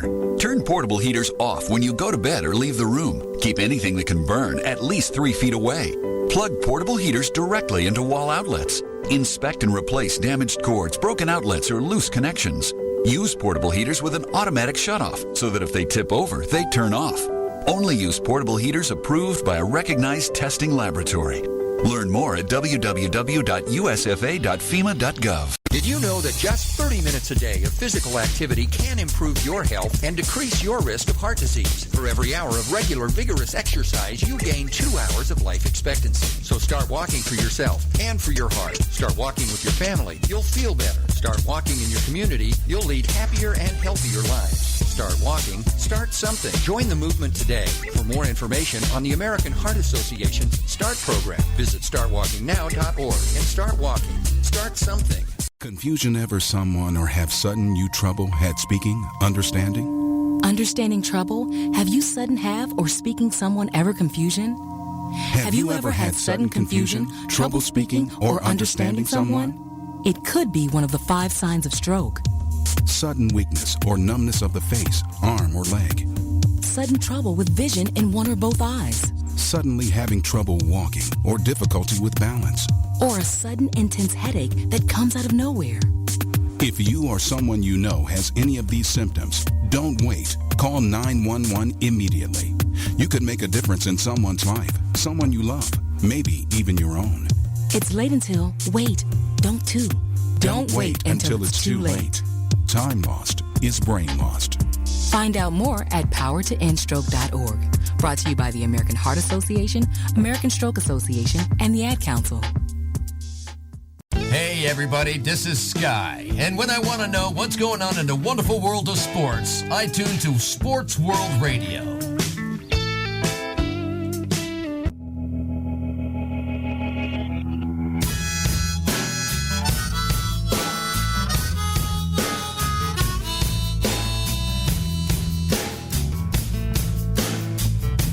Welcome back to Sports World Radio. Jeff Escow, Sean Mann, and the big wind himself, Frank Sprankle, joining us like he does each and every Tuesday and Thursday in the second hour of the show. That's right, huffing and puffing, and I'm blowing your house down. 18 minutes after the hour on this 24th of February. And Frank, I put it up there in the chat. Yeah, Raiders were in L.A., and I told Jeff this too, and now tell you this, Frank. 1982 to 1995, and I'm sure, Frank, you remember the last year that Oakland had actually when the Raiders played in L.A. and then they moved back up to Oakland. I know that doing the research, there were a lot of Raider fans that were mad at Al Davis. Just how bad. I wonder what Al Davis would be thinking about right now, looking down saying, no, don't move from Oakland back to L.A. And then Raider fans in Oakland are all upset about it. Okay, let me ask you this. How would you associate the demographics of Oakland? Would you say it is more blue collar or white collar? No collar. No. What? No collar? No collar. Okay, no collar. Los Angeles. Los Angeles is 99% white collar. I think we can come to that conclusion, correct? Yes. Yep. Okay. The fact of the matter is, I think Al Davis realized that in the mid-1990s, he realized it was a mistake to move the Raiders to Los Angeles in the first place. The attendance figures weren't there. You weren't getting the same rowdy fan base as you were in Oakland as opposed to Los Angeles. It just didn't have the Raider feel. You think of Oakland, you think of toughness, you think of being street tough, you think of being mean and green. Mean and silver and black, I should say. But that's what you think about when you think of Oakland. You don't think about that as far as Los Angeles goes, unless, of course, you live in South Central. Jeff, I have to ask you this, too. You remember what it was like when the Raiders moved to L.A. What was your reaction when you first learned that in 82, the Raiders made the decision, we're moving from Oakland to L.A.? I didn't give a flying two knuckles. I was living in New York then. You know what's interesting, though? I got to tell you what's interesting. 1982, Sean, as you pointed out, was the year the Raiders moved from Oakland to Los Angeles. Right. That was 2 seasons after winning a Super Bowl. Well, in Oakland, technically. At least Oakland has the representation. It was the New Orleans Super Bowl against the Eagles. Right. This was a pretty good team at the time. This wasn't a bad team in terms of performance on the field or in terms of the talent. It was a pretty darn good team when they moved from Oakland to Los Angeles in the early 80s. And when studying the research, Jeff and Frank, were you both upset when the Rams moved out of L.A. and then they moved to St. Louis? Jeff, no, I wasn't. No, I wasn't because, hey, I've been a Bears fan. I'll be honest, the fact that Cleveland lost an NFL team, that to me was probably more devastating for me personally because you had the 2 teams leave Los Angeles in 1994.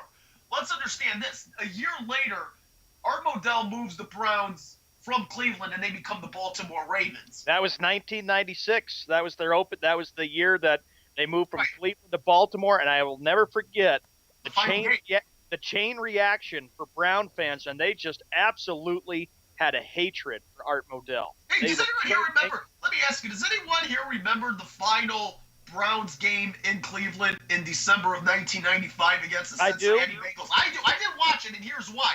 Because the Bears were at home at the time. I think they were playing the Buccaneers. I'm not certain, but the Bears were at home at that time. Therefore, I couldn't see NBC airing the Browns-Bengals game opposite because the Bears were at home. But I definitely remember that watching the reports at halftime of the Bears game, watching ESPN, watching SportsCenter, watching the news programs. I remember watching that. And you know what's odd? You had people, longtime season ticket holders of the Cleveland Browns, probably generation of season ticket holders who probably inherited their seats from their father. They went into Municipal Stadium. Remember they sawed their seats off literally? Jeff, what was your thoughts? This was 95. The Raiders played their last year in L.A. in 95. But what was your thoughts, Jeff, when you heard the news that Cleveland was moving to Baltimore? What was your thoughts? That I was shocked. That I couldn't believe that one. That shocked me. The reason is because Cleveland is a hell of a lot of a more sports town than Los Angeles is. Let's face it. And L.A. is more of what you call La La Land. With the L.A. Lakers. That they were the big story in the Hollywood Lakers. Yeah, the Hollywood Lakers and Showtime and Magic Johnson back in those days. But they weren't. LA is just not the city to support an NFL team. But now they're trying and pushing hard for it. Like Marcus Allen wouldn't mind seeing the Raiders become the LA Raiders again. So a big decision for the NFL to make. But I'd say please keep them in San Diego and Oakland. It makes me kind of frustrated when you see teams move. Like you had the Baltimore. Like my dad to this day is still frustrated that the Colts are called the Indianapolis Colts. He loved them when they were called the Baltimore Colts because my dad, growing up, remembered, and of course your dad would too, Jeff, Johnny Unitas. And my dad does as well. But yeah, I just realized something. I gotta tell you, look at the time period of 1994 to 1996. You had 4 NFL teams relocate. Mm-hmm. You had the 2 Los Angeles teams, the Raiders going back to Oakland, the Rams going from Los Angeles to St. Louis. The following year, 1995, it is Art Modell moving the Browns from Cleveland to Baltimore. They become the Ravens. And Bud Adams moves the Houston Oilers to Tennessee. Yep, I remember that. And here's the thing. I'm going to say this about the Houston Oilers.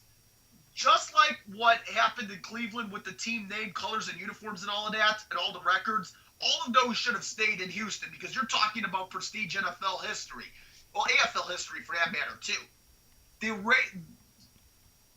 The team that currently occupies itself in Houston, the NFL team in Houston, they technically should be called the Houston Oilers and not the Houston Texans.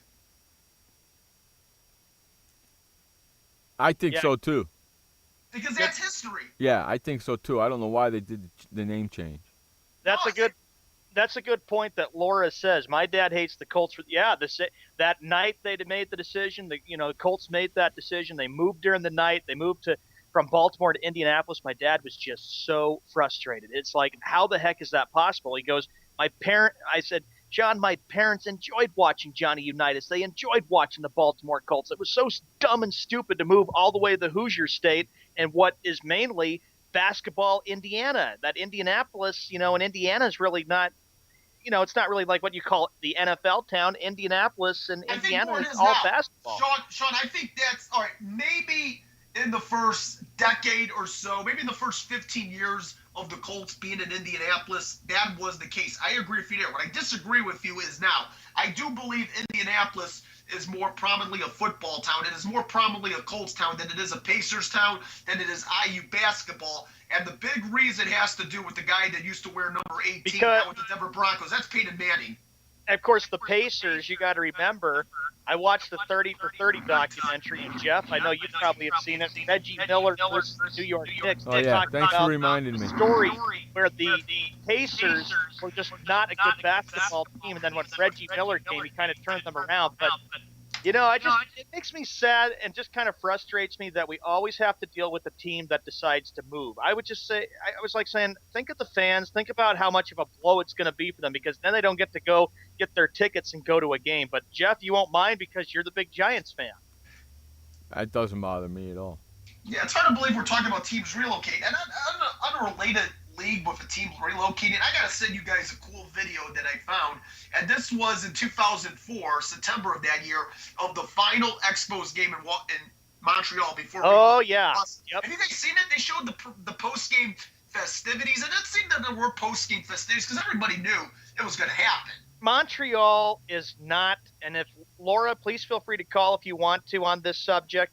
Montreal is not the baseball town. The Expos had some good years at the old Olympic Stadium, but then they were like what? They only brought like 4,000, 5,000 fans to the game. Nobody really wanted to watch them. It was mainly watching the Montreal Canadiens because of the success that the Montreal Canadiens had. And of course, you look at Montreal has always been a hockey town, but I'm not going to say it was a baseball town. I think in the 10 years after the 1994 strike, Montreal obviously suffered with the Expos because you had players leaving as a result of the 1994 strike. We don't know. Man. We don't know. Listen, yeah, we're up for speculation when the Expos have been the National League representatives in the 1994 I think if you look at baseball and you look at what happened 21 years ago because of the strike, had that not happened, Montreal very well would have represented the National League and probably would have gone on and won the World Series. At that point in August of 94, when that strike happened, Frank and Jeff, the Expos were 76 and 48. They were one of the toughest teams to play that entire 94 season. But then that strike came and everything fell through. They could have faced the American League opponent and could have gotten swept in the World Series by the American League representative in 1994 if the Expos had been in the World Series. And I still think baseball would have been safe. The Expos did not have to win the World Series. Obviously, that would have been a cherry on top of the sundae. But if the Expos had gotten to at least the World Series, not win it, but at least get to the World Series, baseball would have been safe for Montreal. Josh has a question here with 28 minutes after the hour before we go to that second update. He goes, why do we always have to change things? I mean, the people mindset today, why can't things be like it was in the past, and why can't things evolve? Those are three good questions, Josh. Good point. What do you guys think? Those are some great questions. I got to tell you, Josh, some of this change I could understand because obviously we do have to change with the times from a technological standpoint, especially. I mean, just take a look at the television technology I grew up with. Now standard is high definition.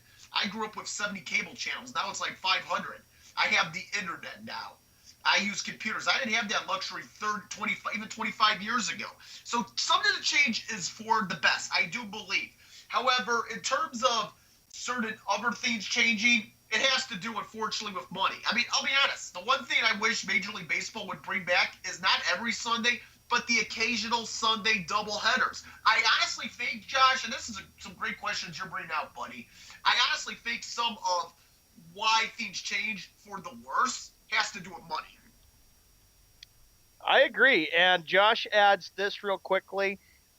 People are ungrateful for what we have right now. That's a good point. Well said, Josh. Grateful? Wait, aren't you a living, breathing human being? Why are you ungrateful? Aren't you alive? Aren't you living in the present? Aren't you living physically on Earth? I think what he's trying to say, Frank, is be grateful for the blessings you have in life. Otherwise, if not, then got to figure out a way to work through it, work past it. And on that note, we have to go to our second update and commercial break. That's Hopefully we right. can get Laura in here, too. She'd like to give some perspective. Okay, cool. This update is brought to you by the Flipper. Head on over to flipperflipper.com and get your Flipper today. You tired of touching your toilet seat to lift it and lower it? Well, fret no more. You never have to. Head on over to flipperflipper.com and get your Flipper today. Take it away, Sean Mann, with the last update of the day.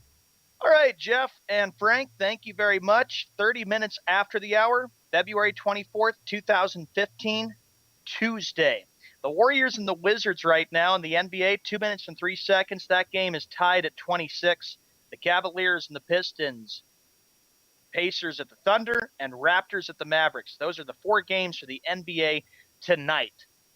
In the National Hockey League, as you pointed out yesterday, Jeff, and what you and I had discussed, 35 years ago, 2 days ago, was the start of that USA Men's Miracle on Ice game, which was a huge pivotal moment in the history of this country and in sports history. Hopefully a lot of you have seen the movie called Miracle and watched the 30 for 30 documentary. Well, I always have to say congrats to the USA Men's for what they did 35 years ago. But we have games right now in the NHL. Vancouver and Boston, right now the game is tied at 1, 8:04 left to go in the first period. 7 minutes and 10 seconds first period. The Buffalo Sabres lead the Columbus Blue Jackets 1-0. Arizona Coyotes and the New York Islanders, that game is tied at 0 with 5 minutes and 55 seconds to go in the first period. 6:26 to go, first period. The Flames taking on the New York Rangers, tied at 0. Carolina leads Philadelphia 1-0. 6 minutes and 34 seconds left in the first period. Got Montreal at St. Louis, Colorado at Nashville, Dallas taking on Winnipeg, Edmonton at Minnesota, Florida at Chicago, and Detroit taking on Los Angeles. In the NFL, of course, the big report is coming that it is maybe a possibility that the San Diego Chargers and the Oakland Raiders may share a stadium in Los Angeles. There have been a lot of reports out of the last couple of weeks that LA is looking for a brand new stadium to hopefully maybe support some NFL teams. However, don't rule out the St. Louis Rams. LA is maybe looking at getting a new stadium in Los Angeles, which would be 2016 or 2017. Still a lot of work and a lot of planning to be done for the stadium. Adrian Peterson has said, adios, Minnesota Vikings. I am going to go look for a new destination. April 15th is when Adrian Peterson can be reinstated into the NFL, as will Ray Rice. It also affects the Ravens' offseason plan. They don't know what Ray Rice wants to do, which team he wants to go to, or does he want to go back to the Ravens? This update is brought to you by the Flipper at flipperflipper.com.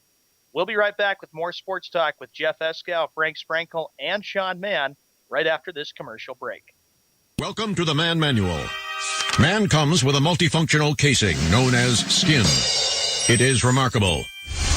Warning, standard body wash can cause damage to man's skin. Maintain it properly with Dove Men Plus Care Body Wash. It cleans man and protects skin from dryness. This will keep man's skin remarkable, even under extreme testing. Dove Men Plus Care Body Wash. Skin care built in. Also, freshen man's exterior with new Aqua Impact Body Wash. Hi, I'm Montel Williams. Most of you know me as a talk show host, but I'm also an author, actor, single father of 4, a fitness writer, avid snowboarder, and I'm also a medical marijuana patient. Like many of the million people who are living with multiple sclerosis, I'm in pain every single day. And sometimes my nerves are so raw that if you brushed up against me in an elevator, I'd scream.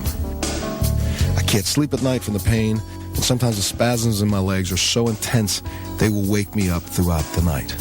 I've tried the strongest prescription medications available, and I'm going to tell you, they do not work. In fact, they leave me in a stupor, and most of the time, it's impossible to even live your life. Now, I've tried medical marijuana, and I'm going to tell you something, it works. If you'd like more information about medical marijuana, you can contact the Marijuana Policy Project at mpp.org or call 1-877-JOIN-MPP. Why does consultant Jerry Howell stay at La Quinta? Can you come back tomorrow? Because only with La Quinta can Jerry instant hold the room tonight using just his phone number. And then power down for tomorrow on his pillow top bed. And when Jerry's refreshed, you know what he does? We need ideas, people. Think. Synergistic integration. Genius. He thinks outside the box. I'm going for it.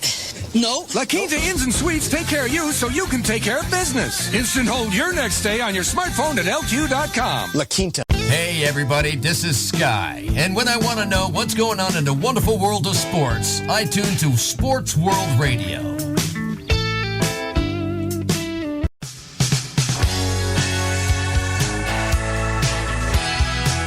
right, welcome back to Sports World Radio. Jeff Eskow, Sean Mann, and Frank Sprankle bringing you the fastest 2 hours of sports talk each and every Monday through Friday right here on SportsWorldRadio.com. Hopefully on the line right now is Laura with us. Are you there, Laura? Don't speak at once. Laura. This is Laura. Good evening. She was trying to call in. Maybe she's got some she hung up. So she hung up. So obviously she's working the Skype. She'll probably call back. No big deal. Frank, okay, the next story we have, Jeff and I pointed out yesterday about this. As I pointed out in the update, actually on Sunday, marked the 35th anniversary of the Miracle on Ice games. And Frank, what a moment it was in sports history. Sports history, but what about our political history? You don't always have it, Sean, where politics and sports intersect. But on that day in February 1980, you certainly did. And yes, I know it was strange because this was clearly more of a political victory than it was a sports victory. But let's understand the sports aspect here. That you had guys that had been established for the last 16, 20 years. Going back to the early mid-1960s, they had played as one unit against guys that were pretty much in diapers when these guys were starting out. And these guys were arguably, too, gentlemen, the most disciplined hockey team on earth. More so than any NHL team. They used to wallop NHL All-Stars in games itself. They used to play exhibition games against NHL All-Star teams. They used to crush them, and these were games that would end, 10-1, 10-2? It wasn't even a contest. And go ahead.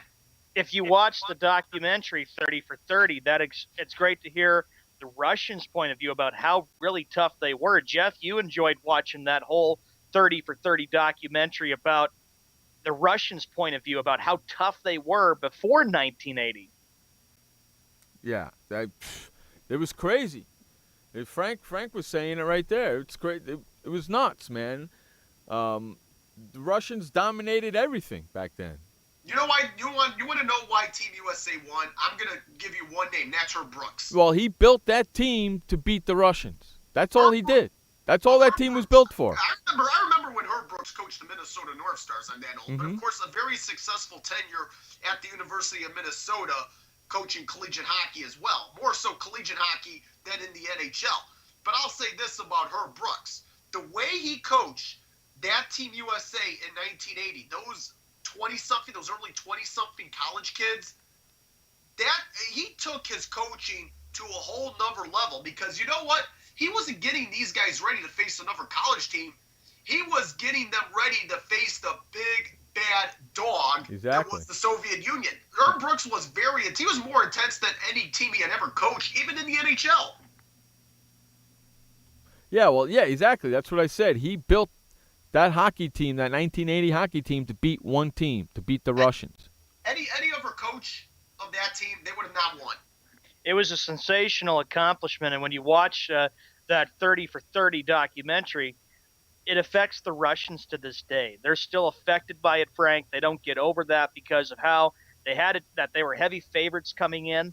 But Herb Brooks, you're right, was the man that, like Jeff said, brought the team together, and they were just a team that wanted to be prepared for them, because the Russians just kept dominating from the 60s to the 70s. And it came at a time when there was a lot of tension between the United States and the Soviet Union. Remember, the Cold War went from 1945 to 1991, and tense times during the decades. That was right after World War II came to an end. Interesting about the political turmoil of that time between the Democratic United States and the Communist Soviet Union. You got to understand, there were a lot of near misses in terms of possible, and obviously, Sean, you're aware of the Cuban Missile Crisis, 1962. Yep, heard of it, studied it, know it very well. The Soviet Union. Obviously, you take a look at the Vietnam War conflict, obviously engaged in a fight against the Communist North. We were engaged in literally wars. Men were dying in North Vietnam. You know what? Go ahead. I was just saying, the 60s and the 70s, I tagged a bunch of people saying happy anniversary, and a lot of people told their memories of where they were on that February 1980. I gave a great perspective because, I've taken history courses. I know history really well. And, of course, I know this is a sports show, but I'm just saying 60s and the 70s were two really rough decades when you think about what happened. Hey, Laura, good to see you. Hey. Hey, there she is, that sexy shoulder girl. Laura, your thoughts, though, too, about it being the 35th anniversary when the United States defeated the Russians. I'm sure you've asked your parents a lot where they were when that happened. To be honest, I'd never really have. And, I mean, that went on. I was born in March, so that was just slightly before my time. I was still in utero when that went on. I didn't start going to hockey games with my dad until I was probably about close to 8 years old, when we started going to the Delaware Blue Hens out of University of Delaware, which is really my favorite team, if you want to get right down to brass tacks on it. Hey, did Shabab fix your microphone? What's that? Did your boyfriend fix your microphone for you? No, actually, we just took turns getting angry at it and seemed to have responded. Holy moly, we got both of them on the line? But here's the thing that was really cool about yesterday's show, Laura. That is, yesterday Jeff told an amazing story about how the snow poured in and you were with some friends and you watched that Miracle on Ice game. Yeah, I was stranded in a cabin for freaking weeks, man. Oh, yikes. Cabin in the woods. Oh, my friend, my friend owned my... Let me ask you this. Didn't this country need something like that? Oh, because, yeah. let's face it, as we headed into the 1980s, people in the United States of America felt terrible about this country. People weren't putting their faith into the future. They did not listen, if you take a look, we were involved in a hostage crisis in Iran. 444 days. And exactly. It was really, What about the oil? And you know what? I'll be honest. Even heading into the 1980s, in February of 1980, I still don't think people, this country, even though the war in Vietnam had ended 7 years earlier, I still don't think people were quite over Vietnam at that point. No, they weren't. People they needed weren't. to feel great about this country, Sean. They weren't at the time. They weren't over Vietnam, and of course, it came in 1980 at a time when Carter was trying to win re-election, and then Ronald Reagan threw his name in, and that was a landslide blowout for Ronald Reagan over Jimmy Carter. But Carter did get the hostages out on his last day of his presidency in January of 1981. But it was, yes, the country needs something. It's like our country is always strong because in times of crisis and when times get tough, we always come together as a big country and we support each other and we know that we are a strong country. We don't quit. Just like with 9/11. Look where we all were when 9/11 happened and how we needed to support each other. And baseball kind of supported that with the World Series. Are you guys busting Frank's chops? Hey, busting my chops. Laura, is it Josh? Is it Josh in the chat room? No, Laura? it's Laura. It's Laura and her boyfriend busting Frank's chops. What is it about me? What is it about me? Is it my physical handsome presence? Is it my voice tone? What is it? I was actually laughing at Josh's comment where he says Chris Farley lower it down a couple of notches. Look, Russia needs to stop being babies and get over it. If you have not seen the movie yet, Miracle on Ice, it's a must-see. Oh, yeah, it is. Of course. I've seen it. I got it on DVD. I saw it in the theater, and I got it on DVD. And you know what? Herb Brooks, I got to tell you what. Kurt Russell, I don't know if he won an Academy Award for his portrayal of Herb Brooks, but I'll tell you what. He did one damn good job playing Herb Brooks. I just didn't like the clothes he was wearing, man. All that plaid was way too much. Yeah, but that was actually the attire of Herb. I don't like the plaid. I think plaid's grotesque and disgusting and all of that. But unfortunately, that was the style at the time. Yikes! I know. Well, hey, I was alive back then. I know, man. Wasn't it gross? I went through that. The ugly cars and the freaking ugly clothes and standing in line for gasoline, all that crap, man. I remember that. Oh, the gas shortages. Yeah. You see my remember leather about that. jacket. I wasn't alive yet either. Yes, listen, you see my leather jacket, Jeff. That's that's my style. But that's gross. Oh Please. God, leopard jacket, Yeah, really? No. Really? He's got a black. He's got a black leather jacket. He wore it the other day. He had a T-shirt on, his black leather jacket, his black sunglasses. He looked like Kinnicky from Grease. Oh, like Grease. There you go. Staying alive.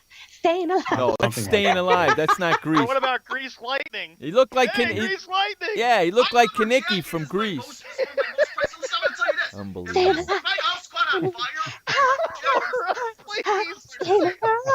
Hey, we're gonna run to our final commercial break, boys and girls. We'll be right back. You listen to Jeff Escow Show. I'm Frank Sprankle and Laura on Sports World Radio. Yeah, we'll be back in Shabbat too.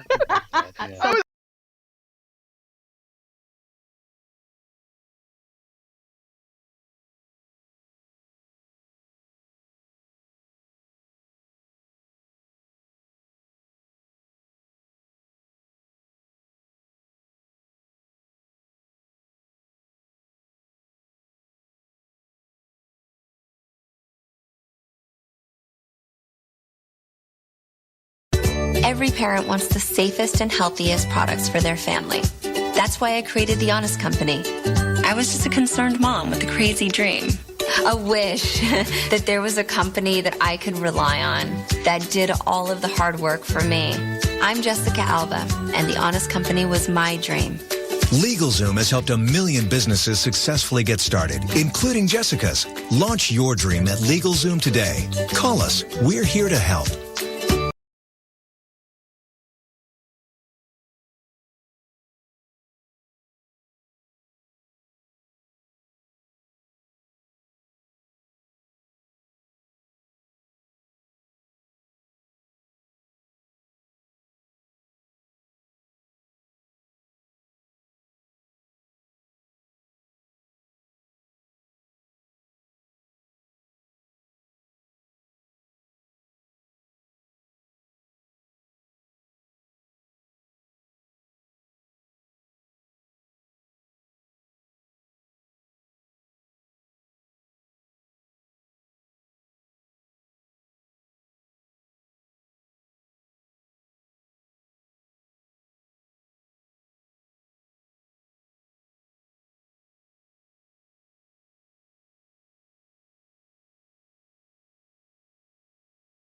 Hey everybody, this is Sky. And when I want to know what's going on in the wonderful world of sports, I tune to Sports World Radio.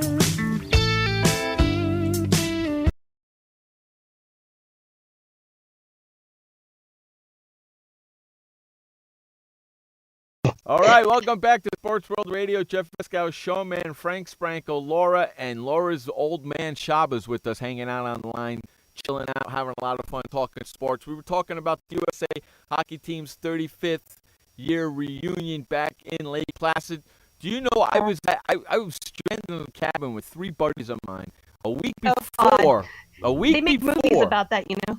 I know. I got out alive. I'm here. A week before Lake Placid happened, I was in a cabin skiing at my buddy's resort, having a great time, and we got snowed in. They forgot we were at the cabin. We didn't get out of the cabin for like 2 weeks, man. It's a good thing we had food and the stuff we needed to last us for 2 weeks, if you know what I'm saying. Frank says, Josh, there's too much traffic here. Hey, that's the way we roll here on Sports World Radio. And by the way, Jeff, it's a little funny you calling somebody old considering you knew Jesus when he was 2. Well, thank you.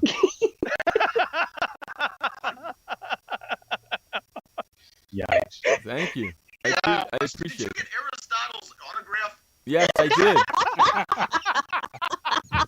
did. Yes, I have his autograph. Yes, I do. Him and Noah were grade school buddies. That's right, man. Him and I were smoking weed in school together. Josh says to Frank, you cause traffic your gale force volume, Frank. Yeah, you got power all in your mind. That's where your power is. You should just get ban the car, get on Gale Force 1 and take off. See y'all. Yeah, that's where your power is. Gosh dang, I'm having a Dr. Pepper, Josh. I'm not having a Mountain Dew, you stinker. Oh, he went there. Wow. Oh. All right, Sean, So, what do you got? Laura and Shab, I was going to ask you. You gave your opinions. How about this? L.A. Chargers and Raiders moved to L.A. and they share a stadium. What do you think? Yeah, that ain't gonna work. No. That's the No, stupidest as thing I've previously ever heard. mentioned, it's like the Saints and Falcons sharing a stadium, or the Bears and the Packers sharing a stadium. No. Somebody will die. Yeah, not to mention traffic's bad enough out there anyway. Hey, listen, it's L.A., bad. that traffic's a zoo. Listen, it's bad enough that those 2 teams play each other twice a year. Can you imagine them playing twice a year in the same stadium? Like I said, somebody's gonna die in the stands. No. And I can almost guarantee you that the Chargers did that stunt there to make the city of San Diego move a little faster, which it's doing. It's a chess move. Correct. Exactly right. It's a lame chess move. It doesn't do anything. It's the only chess move. Here's my guarantee. Listen, here's my guarantee. The San Diego Charger fans, they're going to be driving up I-5 in a few years Not me. to watch the Raiders in Los Angeles. Not me. No, I'm talking about a Chargers-Raiders game. You're going to have a lot of Charger fans that are going to go up for But a it's like- Chargers-Raider game. Well, you have a lot of LA fans come down every year for the Raider Charger game in LA. In San Diego. It's like the L.A. fans are saying, we're desperate. We need an NFL team in Los Angeles. We'll support the team. No, they won't. Are you kidding me? There's too many other things to do in LA. Get the hell out of here. Let me ask Laura and Shabazz at it. Go ahead. Say that again. Let me ask the both of you this. How can 2 teams in the same conference work in one city? It doesn't. I don't think it's It work does anywhere. not work. I don't It think would it's- never work. No, they're going to think it's move work one anywhere. team. They're going to move one team out of the conference. That's stupid. That is absolutely impulsive. Was Goodell really the one that came up with this idea? He's a schmuck. No, but I still can't get used to the Seahawks being in the NFC, much less anything else. Well, I mean, it's a dumb idea, and it really does sound like something Goodell would come up with. Well, I mean, the what's guy gonna- makes Skip Bayless sound like a Rhodes Scholar. Well, what's going to happen is if those 2 teams, hold on a second, if the Chargers and the Raiders share a stadium, they're going to take the Raiders, put them in the NFC West, and they're going to take Seattle and put them in the AFC West. Do you know what what having Chargers and Raider fans in the same stadium would be like? It would be like having Skip Bayless and Jeff Escalante in the same stadium on one time. It happens every year, dude. It happens every year. I don't know I'm what talking about in one stadium where you reside. The fans would stomp each other like the proverbial naked fat guy at Altamont. You know what? The Raiders, the Raider fans and the Charger fans beat the hell out of each other now. This is true. This is true. So it's only going to get worse if they're in the same stadium. The fans will be like, "Come out tailgating in L.A. at the parking lot, folks. Come out tailgating." Hey, you know what would be cool? It would be bloodshed. I gotta tell you what would be cool. It would be cool every 4. No, I gotta tell you what. It would be cool. Listen, it would be cool every 4 years when you get the Philadelphia Eagles, or every 8 years, I believe, because different conferences. It would be cool when you get the Philadelphia Eagle fans coming in when the Eagles are in town, because then you're really gonna have fights. I don't know. Those Eagle fans, they aren't very cooperative. That's a rough area, Philadelphia, those Eagle fans. Oh, God.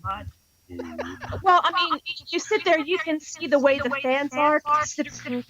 Frank, plug yourself back in. In the late 60s. That kind of mentality. Josh goes, L.A. has the highest service in the United States. If L.A. gets a new NFL team, then oh boy, keep your children in the house. STDs will run over California. And Laura goes like a wave. Whoosh. Boom. Unbelievable. I just don't like the idea when you see any team that has to move, because then it's like, oh, Lord. Listen, I'm going to make a bold prediction here. I said this, and Jeff knows where I'm coming from. The San Diego Chargers are staying put in San Diego. If anything, the Raiders will probably move, but it will not be the Chargers. Jeff, you see that, Jeff? Hide your wives, hide your kids. Hide your wives, hide your kids, hide your wives, hide your husbands. And hide your company. Let me ask you this. Why am I the only one? Dude, are you people hallucinating on some laughing gas or something? I'm laughing at the comments in the chat room, Frank. I just can't contain my laughter. It's great. Hide your common sense. Yeah. If people are going to contain your laughter, how are we going to move off the show? We're almost going to the end, but Jeff, I'm sure you're getting a laugh out of this too with all these comments. That's funny. I like Jeff and I can keep our composure. Jeff, keep composure. Really? I just got sick. I'm working 3 computers here. I don't have time to look at freaking comments. Josh goes, make sure there's no RK music playing. R. Kelly? Dude, wait, R. Kelly? Is he still alive? R. Kelly? Really? Peeing on 18-year-olds. R. Kelly's still alive. Is that what Josh is trying to tell me? I think so. 24 by now, so Yeah, that's true. they're of age. They're of age now. I remember R. Kelly had new music in the mid-90s. Yeah. I thought he sucked back then. But Laura, here's a question for you. NFL in London, England. How would you feel about getting up early to watch an NFL game in London on TV? With the hours I work, I'd probably consistently miss it every single time.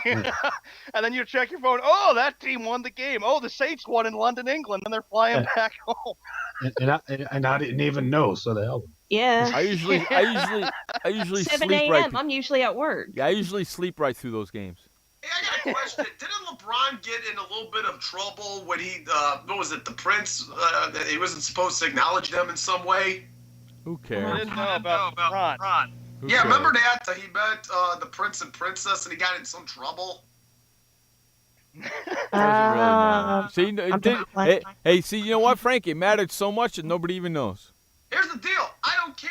You're in the United States of America. We don't care about royalty. It's we like throw out royalty. Royalty suck diddly-ucks. I don't care about your queen. Your queen can... Well, I'm not even going to go on because that would be insulting to England. But here's the thing. Skippy wants the Cavaliers to win a championship. And he says, my goal is complete. My Cavaliers won an NBA championship. My Cavaliers. Take my Cavaliers and shove it up your ass, Skippy. Like I said, Goodell makes him sound like he's smart. Hey, Skip, wait till the Bulls and Cavaliers play in the postseason, and they will. You just wait. Wait until First Take goes to San Diego. Oh, no, I'm going to be looking for Jeff damn everywhere Skippy. on the TV. Oh, there's where Jeff is. Now he's going to rip Skippy. That's right, I'll be there. If the Bulls and Cavaliers do meet somewhere in the playoffs, First Take will come to Chicago for that. I guarantee you. I'll be there. Okay, let's get the flock out of here for today, man. That's our 2 hours. That's a long freaking day. We got another 2 hours tomorrow. For everybody, I want to thank everybody for hanging out with us. We really appreciate your time. Hope you guys enjoyed the Sports Talk. Remember, we'll be back tomorrow for another 2-hour edition of Sports Talk. For Sean Mann, Jeff Escal, Frank Spranko, Laura, and Shaba, this has been Sports World Radio. Remember, you only have one life to live. Live it long, live it strong, and live it proud. And please don't forget, life may suck, but the alternative is unacceptable. Amen. Peace out, everybody. We will see you tomorrow. Bye-bye. Bye. Peace out. Later. So long, kids. Come on, Stimpy, say goodbye. Where are we going? The show's over.